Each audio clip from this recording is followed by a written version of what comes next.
Hello viewers, আসসালামু আলাইকুম। আশা করি সবাই অনেক ভালো আছেন।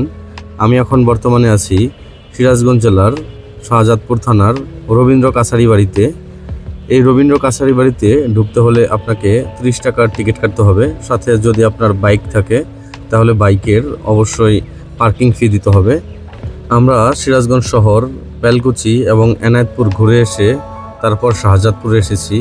এই শাহজাদপুরের জমিদারি একদা নাটোরের রানী ভবানীর জমিদারির একটা অংশ ছিল।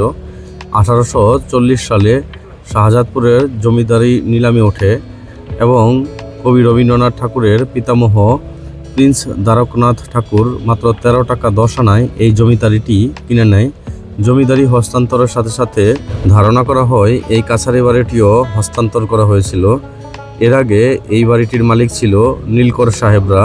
1890 থেকে 1897 সাল পর্যন্ত মাত্র 8 বছর কবি রবীন্দ্রনাথ ঠাকুর শাহজাদপুরের জমিদারি দেখাশোনার কাজে মাঝে মাঝে এখানে আসতেন এবং এখানে সাময়িকভাবে বসবাস করতেন। তিনি স্থায়ীভাবে থাকতেন কুষ্টিয়ার শিলাইদহে। খুব সম্ভবত এই কারণেই শিলাইদহে তার বাড়িটিকে কুঠি বাড়ি বলা হয় এবং শাহজাদপুরের এই বাড়িটিকে কাছারি বাড়ি বলা হয়। এই কাছারি বাড়িটি মূলত দোতলা এবং ইন্দো ইউরোপীয় স্থাপত্যশৈলীতে নির্মাণ করা হয়েছে। 1969 সালে প্রত্নতত্ত্ব অধিদপ্তর এটিকে সুরক্ষিত পুরাকীর্তি হিসেবে ঘোষণা করে।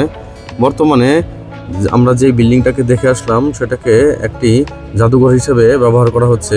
এখানে রবীন্দ্রনাথ ঠাকুর উনি যে ব্যবহার করতেন বিভিন্ন জিনিসপত্র সেগুলোকে এখানে রাখা হয়েছে এবং তাছাড়া অনেক কিছু ছবিও এখানে আছে যা দিয়ে রবীন্দ্রনাথ ঠাকুরের বিভিন্ন ইতিহাস সম্বন্ধে জানা যায়।